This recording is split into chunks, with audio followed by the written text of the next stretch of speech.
नमस्कार दोस्तों को बहुत बहुत स्वागत है। आज हम ग्लोबल एक तरीके से टेक्नोलॉजी जायंट की बात हम करेंगे यहाँ पर, जो कि एक बहुत बड़े प्राइवेट इक्विटी बिगी भी कहे जाते हैं। इसकी बहुत ज़्यादा इन्वेस्टमेंट्स हुई हैं, 3 मेजर इन्वेस्टमेंट्स हुई हैं। ये करीब करीब $2.3 बिलियन की इसकी जो सारी डिटेल्स हम उस पर चर्चा करेंगे। चलिए हम इसको आगे बढ़ाते हैं।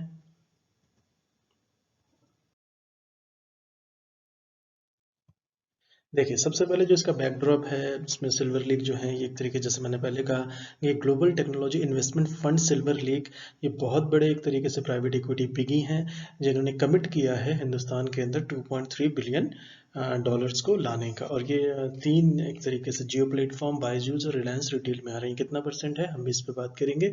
तो बेसिकली अब इसको अब एक तरीके से देखा जाए, इसके साथ साथ जिस तरीके से सॉफ्ट बैंक भी जो है वो टेक्नोलॉजिकल इन्वेस्टमेंट्स में ज़्यादा दिलचस्पी दिखाते हैं, तो इनका जो साइज़ है वो टाइगर ग्लोबल के तहम से कम समकक्ष हो सकता है। सॉफ्ट बैंक के समकक्ष भी कुछ लोग कह सकते हैं। टेंसेंट्स की जिस तरह की इन्वेस्टमेंट है, जिस तरीके अभी $6.28 करोड़ की इन्वेस्टमेंट टेंसेंट्स ने फ्लिपकार्ट के अंदर की है, उससे पहले वॉलमार्ट ने $1.2 बिलियन की थी पहले। तो बेसिकली जिस तरीके से टेक ड्रिवन है, इस तरीके उसमें सिल्वर लेक का बहुत बड़ा नाम है। तो ये जिस तरीके से करते हैं, ये कॉशियस हैं थोड़े से। तो ये जिस तरीके से ये जा रहे हैं, तो इसके बाद जो इंडियन जायंट्स हैं, जो कि 3 हो गए हैं अपने अपने लीडरशिप के अंदर ये बने, तो ये जो है एक तरीके से मेच्योर फॉर्म्स पे जिनका जहाँ इनकी ज़्यादा दिलचस्पी होती है, तो किस तरीके से ये इसको आगे जो है वो कारगर में लेके आते हैं, और किस तरीके से बायजूस के साथ और इनके साथ इनका जो है एक तरीके का लीडरशिप जो है वो अनक्वेश्चनेबल लीडरशिप है जियो के टेलीकॉम सेक्टर में। बायजूस भी जो है ये काफ़ी बड़ी फर्म है, जैसे कहते हैं ऑलमोस्ट इसके जो वैल्यूएशन है $11 बिलियन की है। इसके अंदर उन्होंने $500 मिलियन की इन्होंने सिल्वर लेक इन्वेस्टमेंट्स की बात कही है। और रिलायंस रिटेल के अंदर ये 1.7% है, जो कि $1 बिलियन की इन्वेस्टमेंट्स होगी। तो देखा जाए तो ये बहुत मैसिव इन्वेस्टमेंट्स करने में इनकी दिलचस्पी है, इन्होंने ऐसा किया है इन्होंने। और ये एक इसमें खास बात और है कि हम अगली स्लाइड में देखते हैं, इसमें 7 साल बाद इन्होंने वापसी की है। तो बेसिकली जो एक तरीके से कोविड से पेंडेमिक है, लेकिन इन्होंने जैसे मोदी जी का फेवरेट टर्म है आपदा में अवसर, इसी तरीके से इन्होंने कहा कि काफ़ी सारा जो काम है वो technological driven work from home हो गया है।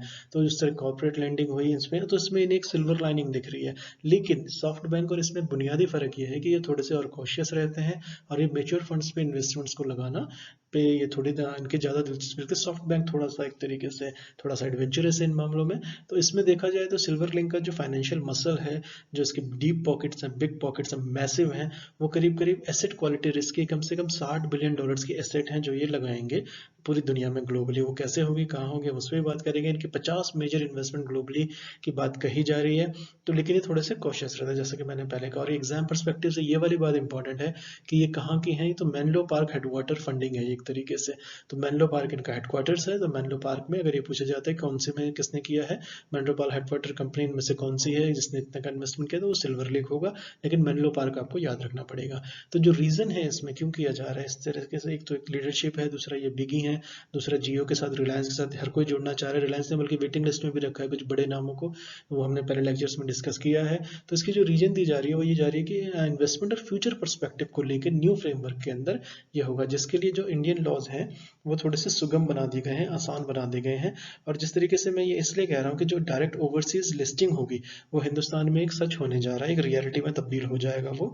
जिसके साथ रिसेंट जो स्टेटमेंट्स आ रही हैं फाइनेंस मिनिस्ट्री की तरफ से, जो विस्पर्स आ रहे हैं एक तरीके से, तो ग्लोबल प्लेयर्स आर सीइंग, तो ग्लोबल प्लेयर्स के लिए एक तरीके की अपॉर्चुनिटी है कि वो इंडिया को एक अट्रैक्टिव डेस्टिनेशन के तौर पर देख रहे हैं। और ओवरसीज लिस्टिंग एक बार हो गई, उसके बाद ये फ्लड आने की उम्मीद है। और जिस तरीके से मैं आपको 2 दिन में सितंबर के अंदर क्या क्या हुआ है, फाइनेंशियल डॉलर का जो राइज हुआ है, इसके जो फ्लिप साइड है, उसमें पूरी फीचर उसमें तैयार करके आपको आंकड़ों के साथ उसमें पेश करूंगा आपके आगे। तो इसमें जो होगा कि जो इन्वेस्टर जो इंडिया में है, तो ये बेसिकली प्राइवेट इक्विटी स्पेस में इनका अबाउट एग्जिट करने के बारे में ज़्यादा सोचते थे लिक्विडिटी को लेके। तो लेकिन जो ये अनाउंसमेंट आई है, इसने क्लियर किया है कि लिक्विडिटी जो है इनिशियल पब्लिक ऑफरिंग में, जैसे Nasdaq, NYSE, New York stock exchange या अदर स्टॉक मार्केट्स के अंदर देखी जाएगी। तो जो इन्वेस्टमेंट्स हुई हैं ये एक तरीके की बहुत अपीलिंग है ये। तो जिस तरीके देखा जाए काफ़ी पॉजिटिव आउटलुक है। और मैं इसका जैसे पहले बता दूं कि इंडिया में ये एंटर हुए थे 2013 के अंदर 40 मिलियन डॉलर्स की, जो ये है 40 मिलियन प्लस डॉलर्स की ये इन्वेस्टमेंट लेके आए थे। और वो जो फर्म थी वो थी बेंगलुरु बेस्ड इका सॉफ्टवेयर सॉल्यूशन। देखिए वो भी इसमें इन्होंने 7 साल में इन्होंने सॉफ्टवेयर टेक्नोलॉजी में इका software software solution Bangalore based firms में इन्वेस्ट किए थे। उसके बाद इन्होंने 7 साल का लंबा वक्त लिया, इंडियन इकोनॉमी को इन्होंने एसेस किया, उसके बाद ये जा करके अब आए हैं। तो इन्होंने ये जो कहा है कि 1.35 बिलियन डॉलर जो है ये रिलायंस के डिजिटल आर्म में लगाएंगे, जिसमें ये 2.08% स्टेक इनका फर्म में लिया जाएगा। तो ये काफ़ी कॉशियस हैं, काफ़ी बड़े हैं। और रही बात इनकी, हम आगे की स्लाइड में देखते हैं। और जिस तरीके से इन्होंने कहा है कि इनकी जो 50 एक्टिव इन्वेस्टमेंट जो है अक्रॉस द वर्ल्ड इनकी पाइपलाइन में है या बिल्कुल हो चुकी है शुरुआत। तो जो फंड है ये सेवरल बिग बेट्स लेता है, लेकिन ये टेक्नोलॉजिकल कंपनीज में इनकी दिलचस्पी ज़्यादा रहती है। जिस तरीके से फ्यू एग्जांपल्स मैं आपको कोट करा देता हूँ। जिस तरीके ट्विटर है, स्काइप पे है, एयरबीएनबी पे है, डेल टेक्नोलॉजी में है, और इस तरह की ऑर्गेनाइजेशंस में इनकी काफ़ी दिलचस्पी रहती है। चलिए, thank you so much for listening. और सिल्वर लेक एक बहुत बड़ा नाम है और ये काफ़ी ज़्यादा मैसिव तरीके से ये शेप अप करेगा आगे फ्यूचर की चीज़ों को, इसलिए ये इंपॉर्टेंट टॉपिक था। Thank you so much for listening. नमस्कार दोस्तों।